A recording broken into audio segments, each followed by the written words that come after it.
This is WPSL Port St. Lucie, the talk of the Treasure Coast. Cool. Lock it.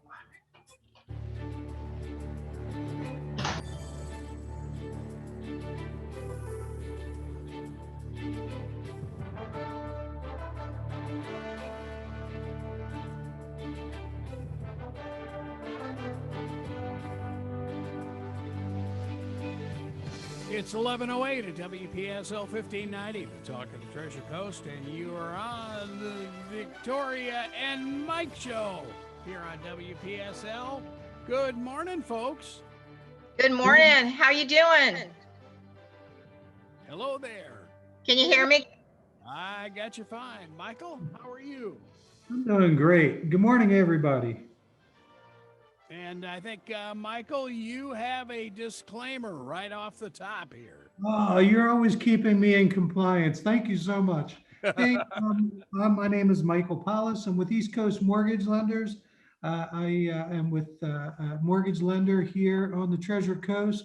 My NMLS number is 301789 for all those people taking notes. Okay. What was that again? Oh, never mind. I appreciate you trying to keep me out of trouble. Hey, well, we try and do that around here. We're always in trouble, though, aren't we? Oh, certainly. Yeah. So what's going on this week, guys? Well, Mike's been as busy as I think I've been. And my biggest problem is trying to find the product that people need, because I'm looking for a 3-car garage with a pool without a gated community, which is kind of like a very hard task for me right at this time. But I'm working really hard for somebody, and everybody has a special need or a price range they need to stay in so they can qualify. So with a limited amount of inventory, I'm having a little struggle. So I keep sending Michael a text. Mike, can we kick it up a little more, a little more, a little more? And he says, no, Victoria, we got to stay where we're at. So if not, we can't get qualified. So, and I understand, Mike, that interest rates have gone, the last I saw was 3.05. What are they today? Yeah, interest rates are still great.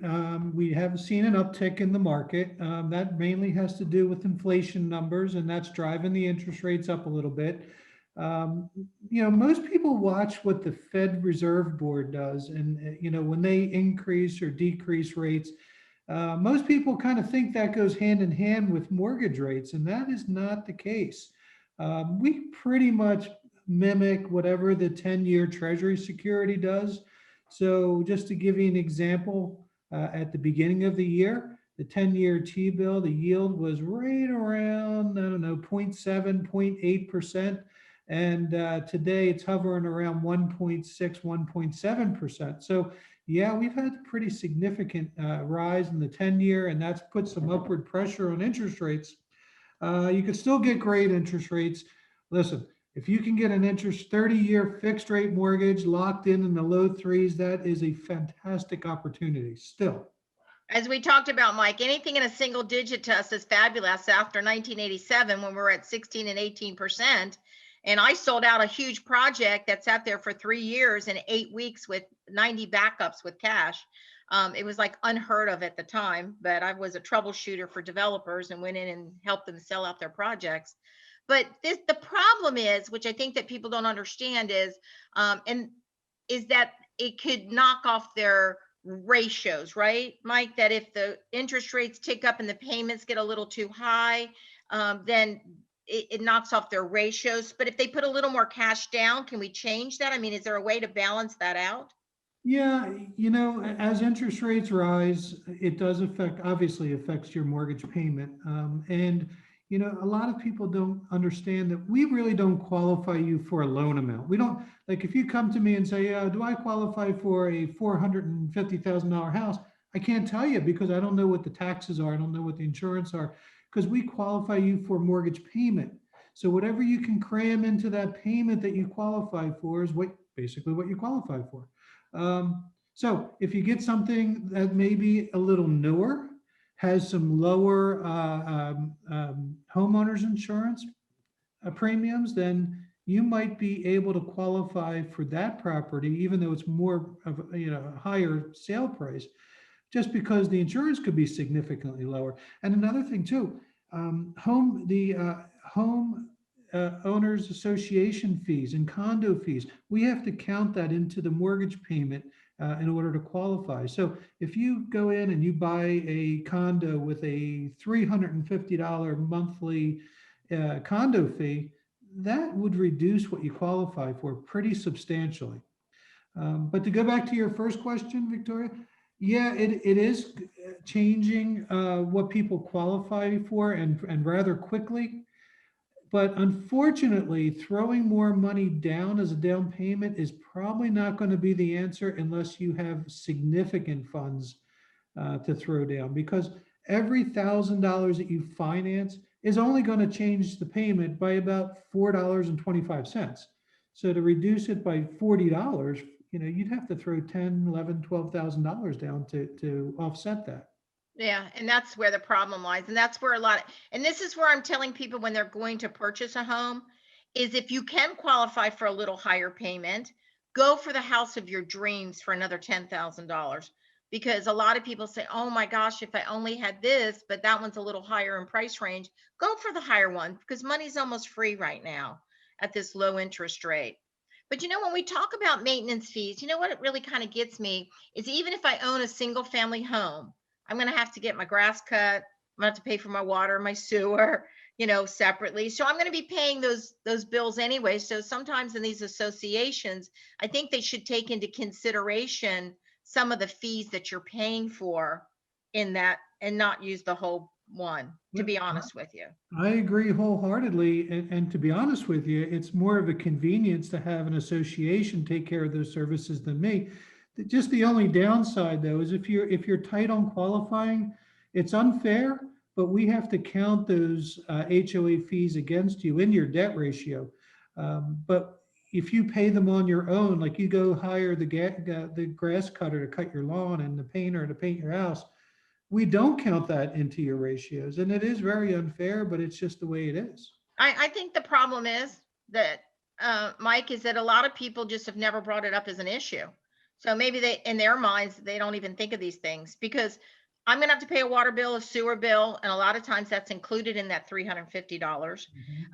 A lot of the condominiums out there have their master policy for their insurance, which is lovely, in there.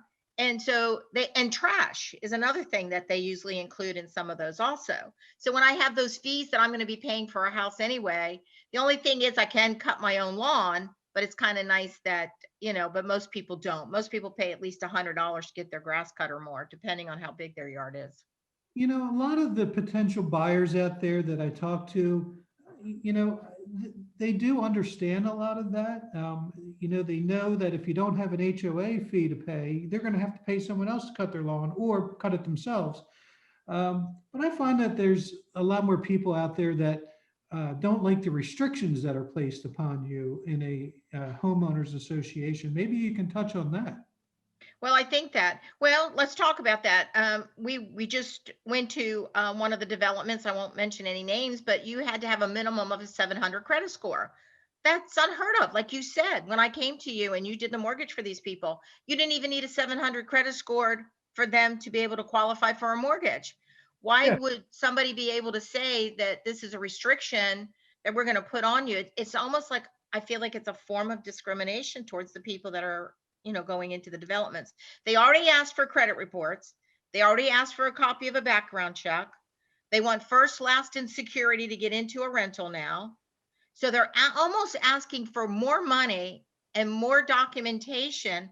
They want your pay stubs. They want your driver's license. They want almost all the same documentations except tax returns that you asked for when you get a mortgage. Yeah, exactly. And a lot of people think that renting is cheaper in the long run because they don't have to come in with a big down payment and closing costs. But just like you said, you have to pay in most situations first, last, security. You have to pay for these application fees and you may or not be accepted by the landlord. The nice thing about, coming to a lender like me, we deal with a lot of different loan types. We deal with a lot of different lenders. We have FHA loans that only require 3.5% down. And a lot of times you might be able to get the seller to contribute towards some of your closing costs. Now, granted, it's getting a little difficult out there to get the seller to come off their price and to come off and to pay your closing costs because there is so much competition out there. But you can still get something normally paid, but you may have to go in with a full price offer. So, you can get in with as little as 3.5% down. And if you're a veteran, then you're in luck because 100% financing on VA loans. It is the best deal out there right now. And Except for closing costs. We have to still have closing costs. you cannot finance in closing costs. There is a misconception out there that you can finance in closing costs on a VA loan. You cannot. And it can be expensive in the long run because VA charges a rather substantial funding fee up front. Now, they do let you finance that in, so it is affordable over the long term because they build it into the monthly payment. However, it's 100% financing, and you can, just like FHA, you could ask the seller to pay some of your closing costs, if not all of them. So you can literally get in, if structured correctly, and Victoria, you're the master of structuring transactions, you can get in with very little cash out of closing, out of pocket, possibly even no money out of pocket. Are you ready for the last deal we did, which you probably don't remember, which was VA? Mm-hmm. And we did it a little over a year ago, probably a year and a half ago. He came to closing with $24.12. Yeah, and VA interest rates are extremely low, probably the lowest in the country, because they're subsidized by the federal government. And you know what? These veterans deserve that. I mean, they worked for it, they put their time and effort in, and they deserve a good opportunity to finance a house. 100% financing, low interest rates, and also the nice thing about VA is they don't have a monthly mortgage insurance premium like FHA and conventional does. Now, just, our listeners aren't mortgage people, they're not real estate people. So let me just explain a little bit about the expenses, the extra costs involved when you put less than 20% down. When you put less than 20% down on a house, you finance over 80%. Then every lender out there is going to require mortgage insurance, or what's called PMI, private mortgage insurance. That's for conventional loan. FHA has their own set of expenses too. They have mortgage insurance premium, MIP. And they also charge a pretty significant number up front, which they let you roll into the financing, just like FHA or VA, but it's still expense. And it's a pretty sizable monthly expense if you're putting minimum down payment. Now, VA doesn't have that. So it saves you a lot of money in the long run. It's a wonderful program for all you veterans out there. And I think both programs are wonderful programs, Mike. And I want to tell you, and a lot of agents, I feel they don't explain it to their sellers because a lot of people go, I don't want FHA. I don't want FHA. And they're scared and they don't even know why, because they tell them to stay away from them. And their guidelines are not as harsh as they used to be. I did run into something recently that after all these years I've been in the business that I had never heard of before, that your air conditioning that you have in your home must have heat and air inside the home. I think when he said when it goes down south, I was talking to the guy, the appraiser, he says when you head down south, he thinks it's past West Palm, then you do not have to have it. But in our area, you still have to have heat and AC in your air conditioning unit. Hey, do you remember about a month ago when the temperatures went down to like 32 degrees here? Yes, they didn't bother me, but they did my husband. Well, a lot of people, especially our older community out there, they don't handle the cold. That's why they're here. But you have to remember, these FHA guidelines are nationwide guidelines. The far majority of the country does require heat. And to a certain extent, most of Florida does require heat in the wintertime. If you go up to the Panhandle up in February, it gets downright chilly up there. So yeah, we do need heat for FHA. You don't need air conditioning. I don't see how anybody can survive here without air conditioning, but you are absolutely correct. Yeah. So if I'm selling a house that's FHA and they have one of those air conditioning units, those blow units, I don't know if they're reverse cycles or not, if they have heat and air. So Yeah, and you know what? They don't even it's not count. central. Yeah, there are some, window air conditioners that have built-in heater units in it too, but they don't count because they're not considered permanent. And it also blocks the window from entrance, and they consider that a hazard, for a safety hazard too. You can't get out of the window in case of a fire, but so you're really going to have some permanent type of heat in the dwelling in order to qualify for FHA. But getting back to your point, you said that a lot of sellers have problems taking FHA contracts. And in the past, historically, FHA did have some very difficult standards. I'll give you a great example. This is when I sold my mother's house up in Pennsylvania. There were some cracks in the sidewalk out front of her house. Well, they sold it FHA, and they had to fix those cracks before they could sell that house. So And that they don't even own that. yeah, That's a common area. exactly. But it was considered a safety issue at the time. But FHA has evolved a tremendous amount. I mean, it's come a long way. They're not as strict on properties as they used to be, but they are more strict than conventional loans. So you don't have the, they're going to go in, when the appraiser goes in, FHA appraiser will go up into the attic and take a look and take some pictures. They want to see if there's any roof leak, any mold issues. So it's a little bit more strict than conventional financing. But in today's market, even if you finance a house with conventional financing, lenders are being very strict on property condition. If there's any evidence on the appraisal of mold issues, water leaks, etc., the appraiser is going to call for an inspection on those things. Nobody wants to finance a house that has deficiencies in it, regardless of if it's FHA or conventional. Well, I had a home that the wires were hanging in the hallway where the smoke detector goes, but there was no smoke detector. And the appraiser had put on the appraisal that smoke detector had to be installed. The other thing in that particular home that was interesting is your hot water heater. He wanted that PVC pipe, the drain pipe. It had the opening where you put the PVC pipe, but the pipe was missing, and that was the other. So we fixed it with no problem. I mean, two simple fixes, but it's the first time, Mike, that I've seen it in all these years again that I've been in this business that appraisers are making notes on appraisals for work that need to be done. Guys, Mike is on the phone line for you guys. Mike, go ahead. Yes. Could you speak to the ability to finance some manufactured homes? Sure, yeah. There are restrictions on manufactured homes. One of the conditions is that it has to be newer than 1976. Well, the reason for that is because prior to 1976, manufactured homes had aluminum wire. So a lot of those conditions are safety issues. Aluminum wire is prone to catching on fire and having a safety issue. Also, one of the conditions is a lot of times we have to get what's called an engineering certificate to verify that when the house was put onto the slab or onto the lot, we have to make sure that it has proper strapping down to make sure it can survive like hurricanes and storms. So there are limitations, but we finance them all day long with FHA financing, conventional financing.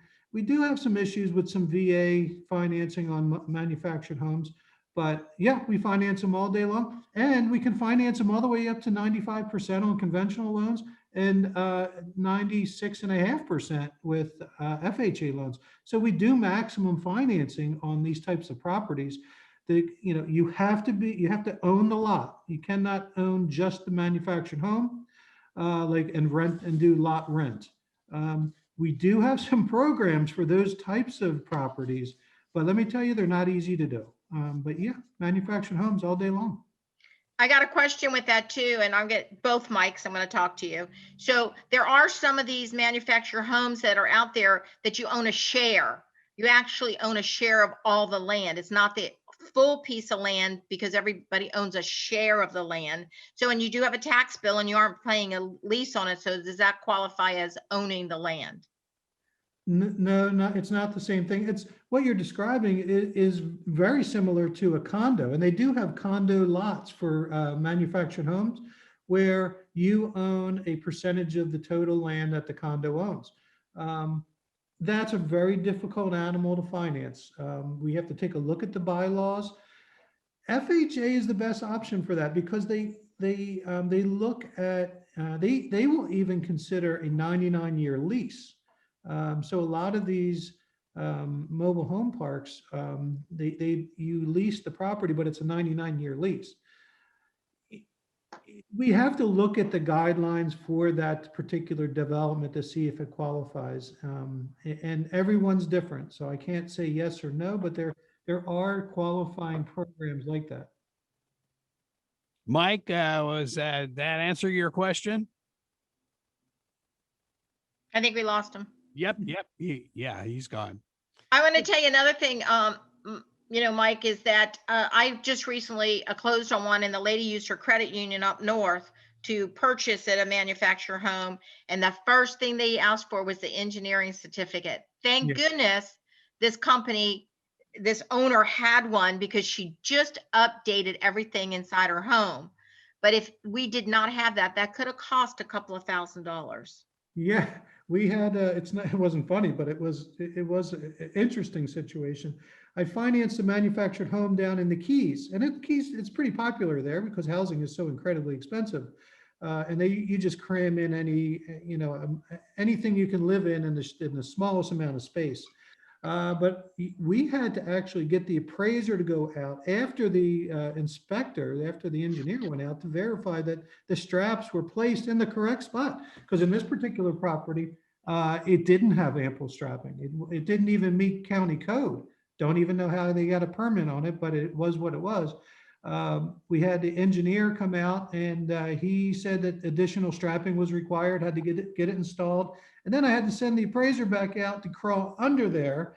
He was thrilled about that, to verify that the additional straps were put on and put in place. So yeah, they could be tricky, but another thing too with manufactured homes is a lot of lenders don't deal with them. And the reason why is if you're a nationwide lender and you're financing properties all over the country, these manufactured homes are treated different in different states. Here in Florida, we have like regular trailer titles for each side of the manufactured home.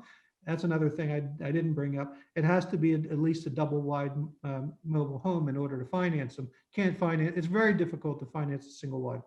Anyway, in Florida, we have trailer titles for each one, and you have a deed for the land. So you now have a deed for the lot. You have a regular RV tag for each side of the manufactured home, and we have to put a mortgage on all that.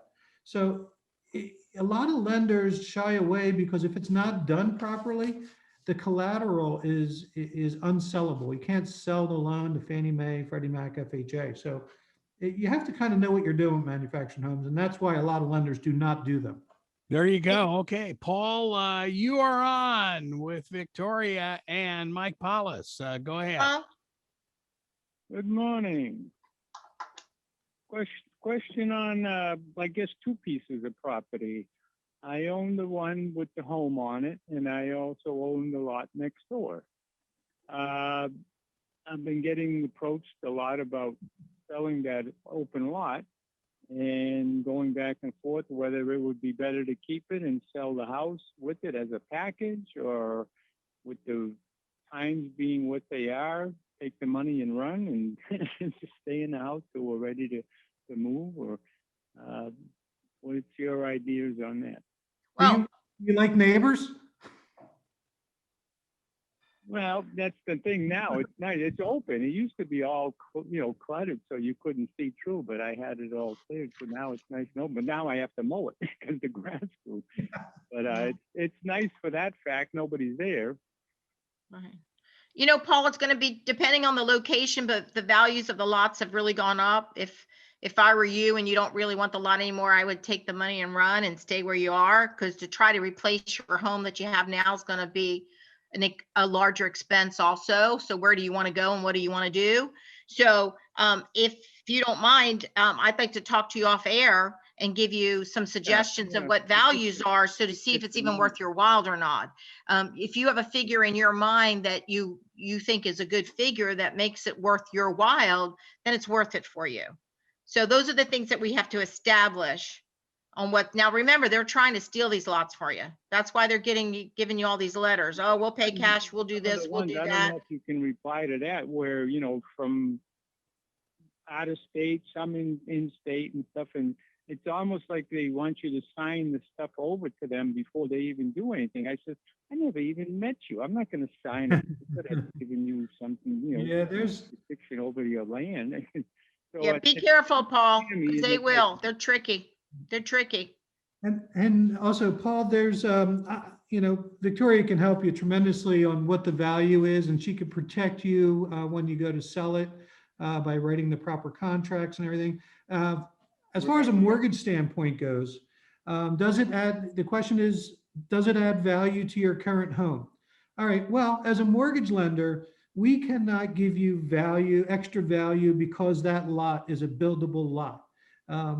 You know, that's called It's a speculative separate lot. lending. It's not combined with this one. If it was combined, it would be considered a lot, you know, a half acre versus a quarter. So that would add value, but Yeah, it would add value, Paul, but it wouldn't add value, the same amount of value as if you sold that as a separate buildable lot. Because Correct. yeah, when we get these properties appraised, we're appraising them based on you living in the property. Okay, so we just consider that excess land. Will you get extra value? Yes, but not the same kind of value that you would achieve as having that sold off as a buildable lot on its own. That's what I would suggest. Do you have a mortgage on the lot? no, Do you have a mortgage on the property? no. Okay, well, that's good. That makes it simple. Yeah, you could just sell off the property. When there's a mortgage involved, then you have to get what's called a release of lien on that lot before you can sell it. So in Right. your situation, you could just go ahead and sell it. And you know, if you don't mind having neighbors, now's a great time, because lots are selling for top dollar. Yeah, and the other thing, Paul, you're gonna have a brand new house next door to you. That's the nice part too. You know what? Yeah. That'll help increase my value too. It really does. I mean, a lot of people don't look at it like that. When I sell properties and I go, oh, look at all this vacant land before they started buying them up. I said, but think about it. Every piece of vacant land you see here is going to have a brand new house on it one day. So that'll increase the neighborhood. I thought of building on it and selling, you know, the house. It'll look like a spec house, but by the time you're done with all the aggravation and everything that goes along with it, you're almost making the same money with just selling it and getting rid of it with no No, headache. you're making more money, Paul, because I'm going to tell you, I was talking to Mike this morning and I said, you know, they're talking that wood prices alone for the homes have gone up 170%. So, you know, I'm working with people that are purchasing homes. So the homes that you saw before they were breaking in the ground, they got it for such a great value that you were able to really make a good profit off of them.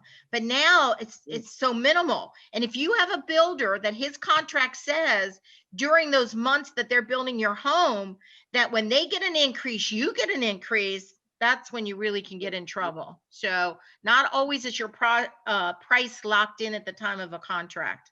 Hey, Victoria, give Paul your phone number so he can give you a buzz.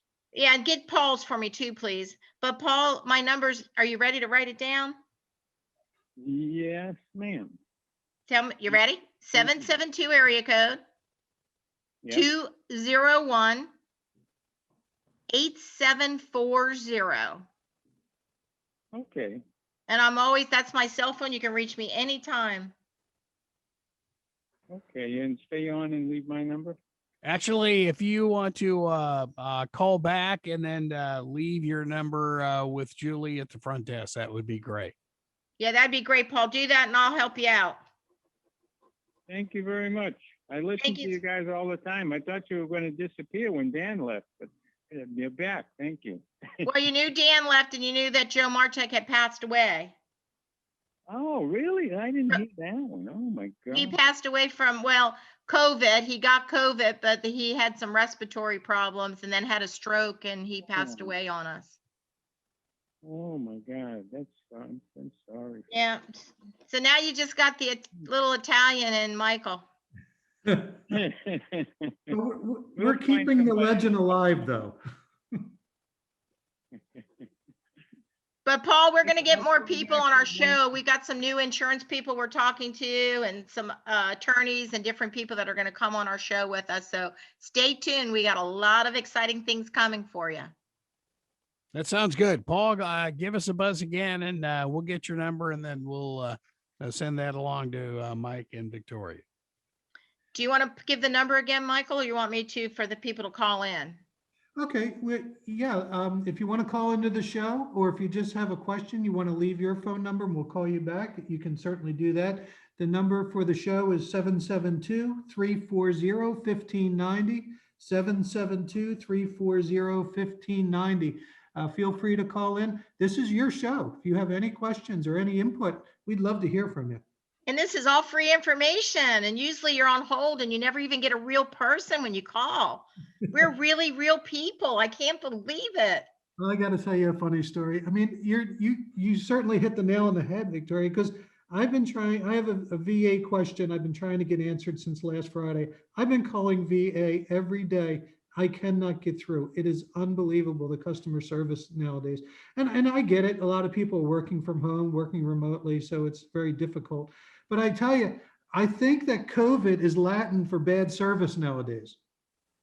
I do too. And and I've got to tell you, they're dragging it out too long. Everything now is, oh, it's COVID. Oh, it's COVID. Oh, it's COVID. It's not all COVID now. Yeah, They but got I admit, lazy. I've used it. I've used the excuse. So, Probably on all my deals. Sorry, never Victoria, it was knew. COVID. The funny thing, I have to tell our listeners that Victoria and I have a great working relationship for decades now. And believe me, she's never shy about calling me at any time of the day, any time of the weekend, which I have no problem with. Or texting. Yep, texting. I had to clear out my last phone got filled up, and I had to get a new phone. So they went through my text, and I swear, I think I must have had 10,000 texts from you. Oh no. Oh my gosh, that many. No wonder I'm exhausted. I never even knew I was working so hard. And that's just on one client. Yes, that's per client. Keep them coming. Oh, that's funny. Well, that's how you make things happen. And I still, like I say, Michael and I have had to pray for a couple of miracles a couple of times. And you know what? They came through. And I was at church. This is a true story. And we had this, they were packed up, ready to come from New York. And we were just waiting for one letter from his employment. And every time they'd word it, they wouldn't word it the way we needed it worded. Well, I said, Mike, please, we got to get these people. His dad's sick. He's coming. We got to move into this house. We've got to get this done. I was at church praying. And I think you said to me the time we were at church praying was the time over the weekend she came through and approved the letter. Yes. Almost the exact same time. It was about the third or fourth letter. Listen, I'm not saying it's a piece of cake to get a mortgage nowadays, but with the last recession, they've really tightened up a lot of the guidelines, and we do have to verify everything under the sun. Normally, I start off apologizing to the customers because it's very invasive. We have to verify all of your income. We have to verify where all this money is coming from for the down payment. It's very intrusive. So what we have to do is sometimes a little bit frustrating to the customer, but believe me, we're not doing it because we want to. It's what's required now. In the past, back in 2004, 2005, 2006, we basically, took your pulse. I mean, if you had a halfway decent credit score and you were putting enough down payment, we just gave you a mortgage, and that was the wrong thing to do. The default rates were through the roof. Now I can happily say that the defaults on mortgages, it's the lowest they've been in history. And that's because we've been doing due diligence. We've been verifying everything. So it's a little frustrating process, but it's all necessary, and it's good for the whole industry.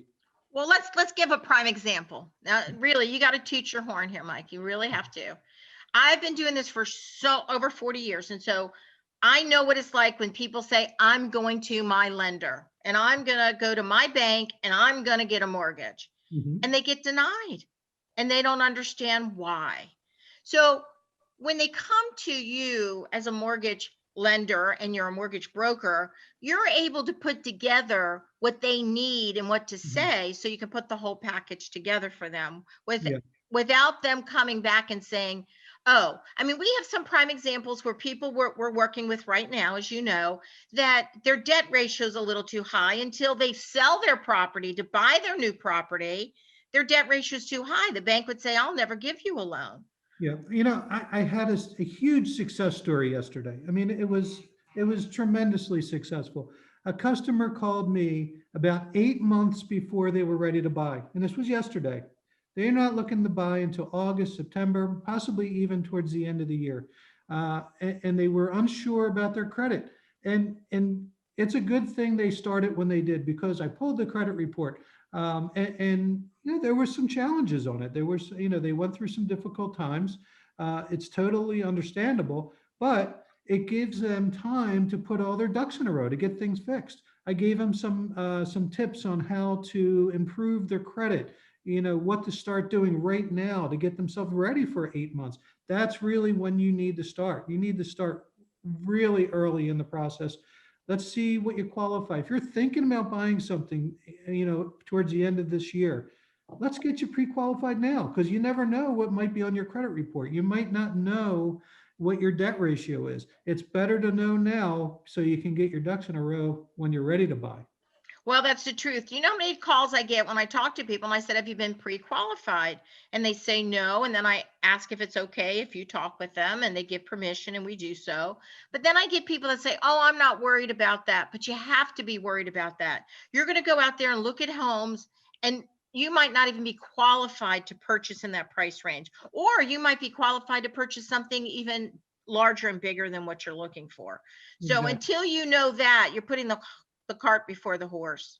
When if you have some credit issues, maybe not terrible credit issues, maybe you're 590, 580 credit score.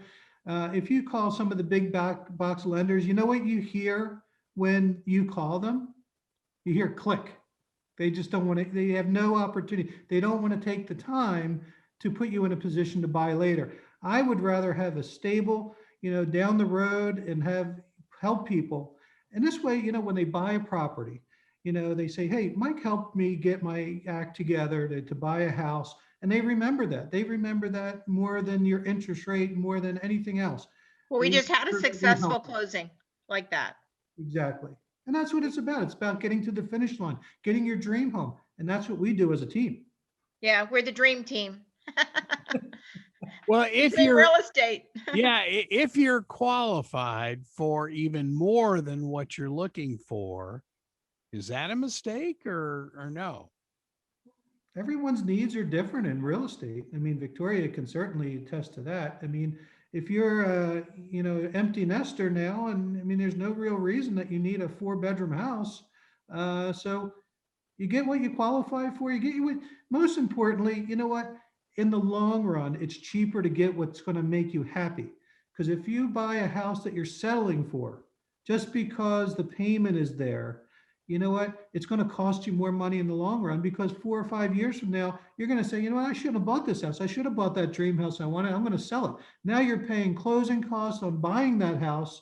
You're paying closing costs and real estate commissions on selling that house. And you could have had that house, that you really wanted right from the start. So in the long run, it's cheaper just to get what you want. And let's talk about real estate professional fees that you pay for agents. I'm going to give you a prime example that happened, that I had sold somebody a home, and with the COVID and everything, and they wanted to move closer to where their work was. And I sent them a text recently, and I said, oh my gosh, I said, your house is worth so much more money now. They had thought about selling it sooner, and it wouldn't even have been close to this. So they went with some discount company that's going to discount their commissions and discount this, discount that. But do you know how much money they left on the table from what they sold the house for to what they could actually get for the home? So when I looked at that, I went, oh my gosh, do you know that I could have got them a minimum of $50,000 more for that house. So do you really think discounting it a point or two would make a difference at the end of the day when I could have gotten you that much more money in your pocket? That is, don't do it. I'm going to tell you, people out there, everybody has a job and they get paid for their job, and this is just a professional fee. And the other thing you have to remember is this is a tax write-off. The fees you pay for your mortgage, the fees that you pay for our professional fees, these are things you can write off on your taxes also, because these are costs that you incurred. But please stop going with something that you think, oh my God, I did really good. I didn't have to pay a full professional fee to anybody, but look what I got. Well, you might have got something, but it wasn't, you left a lot on the table, a lot. It's the old adage that you get what you pay for. That's it. My parents used to say that all the time. And that's true. And I'm not upset over the situation, but I'm disappointed that they would go ahead and do something so silly and lose that much money. That it just doesn't even make sense. Talk to a professional. My husband says I'm so honest that it hurts sometimes, but he said the honesty is out there, that you actually know what you're getting and you understand. And that's why I tell people, come to me with anything. I don't, if you're happy, sad, or indifferent, or you need answers, don't assume. Please don't ever assume an answer. And with us, Victoria, you get, well, I hate to say it, but decades upon decades of experience. I mean, I've been doing this for 32 years now. And listen, I learn something new every day. I'm not saying I know it all, but it really is beneficial to you to go to someone who knows the industry, who can help you through these difficult situations. Because let's face it, it's not an easy task right now to buy real estate. You have legal issues, you have mortgage issues, you have title issues. You really need to have a professional in your corner to help you get through this, hold your hand through it. And that's what you do. You hold everyone's hands from beginning to end.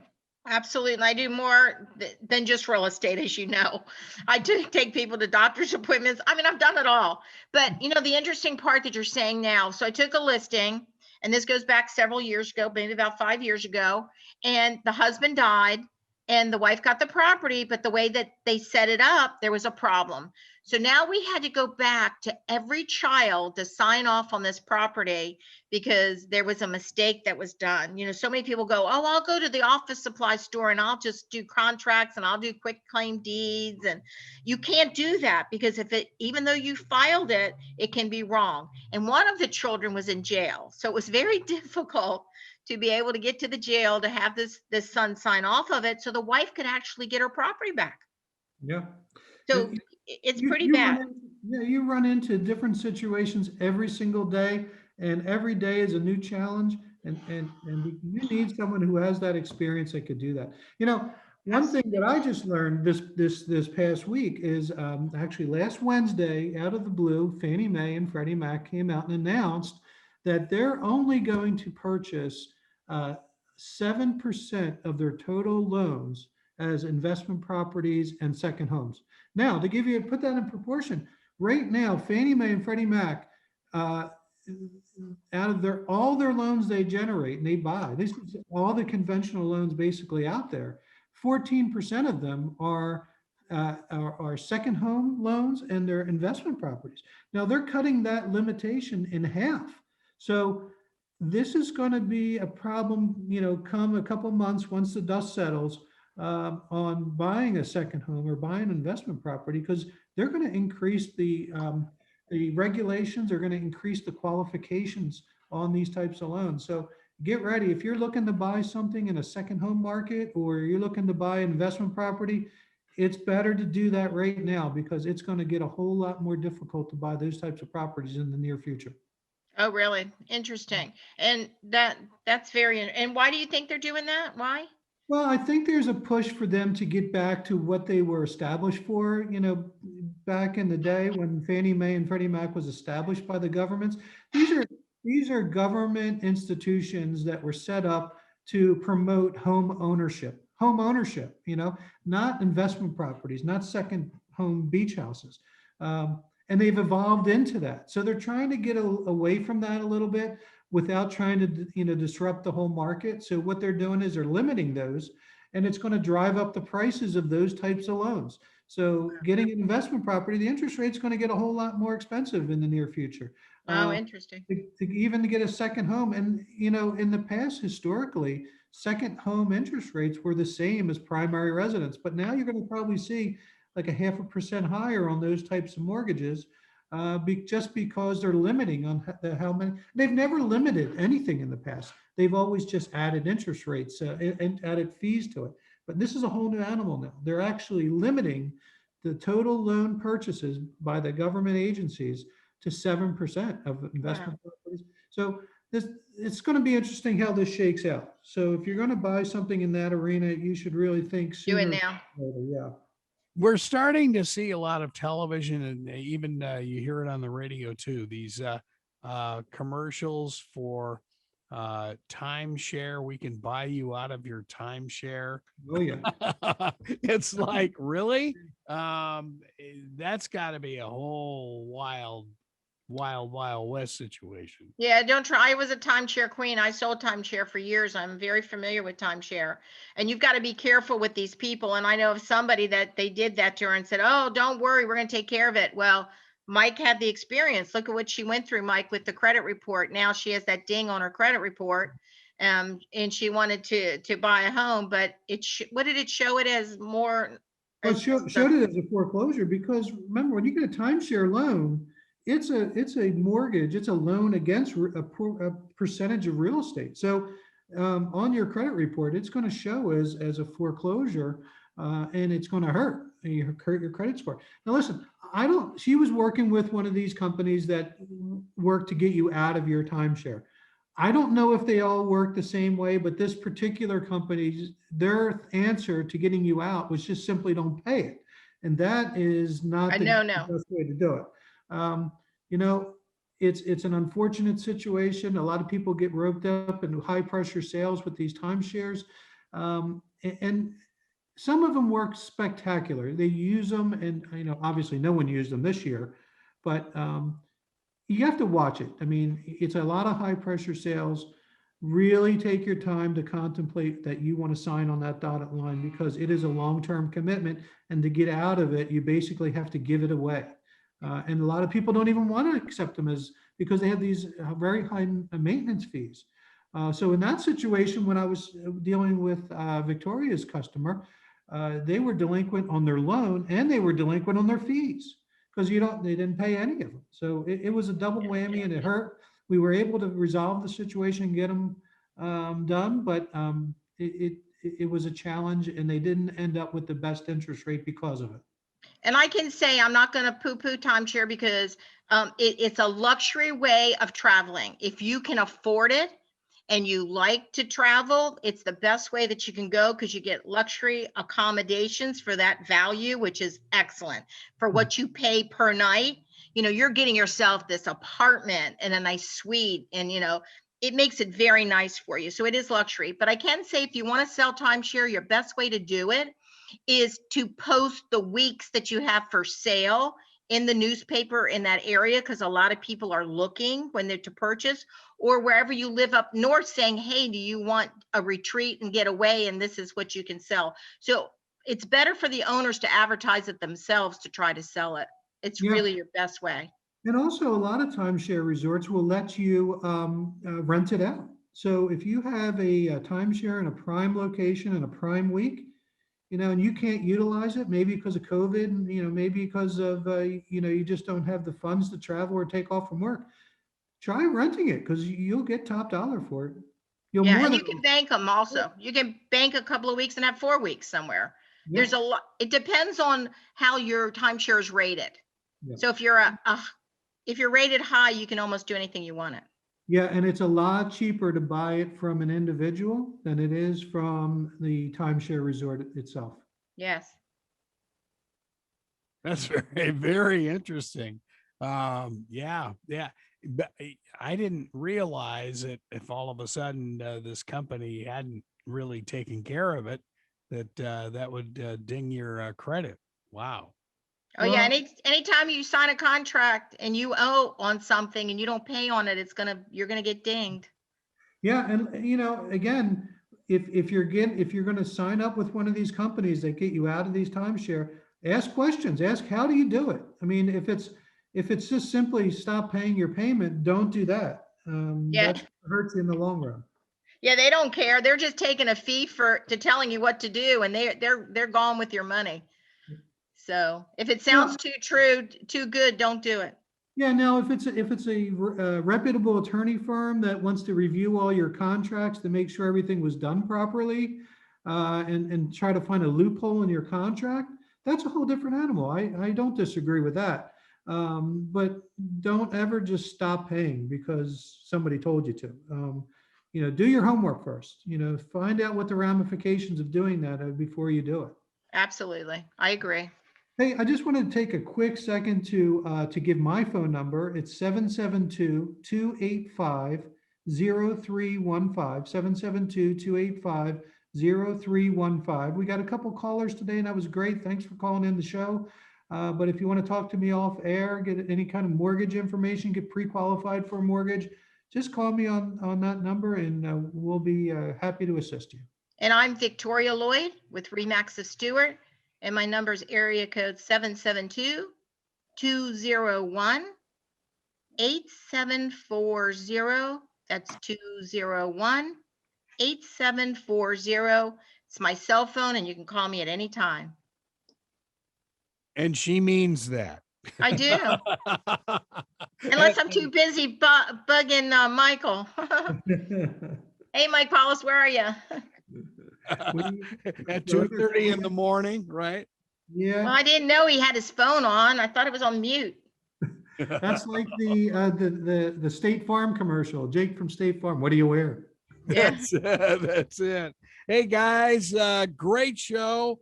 And Victoria, I've got Paul's phone number here. I'll text it to you. Okay. Oh, thank you so much. I'll give him a call. That'll be wonderful. All right. You guys have a real good week. We'll see you next week. Thank you, everybody, for listening.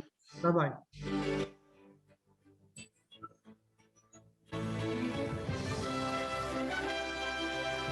Victoria and Mike right here on WPSL, Port St. Lucie. Talk of the Treasure Coast, webcaster to the world.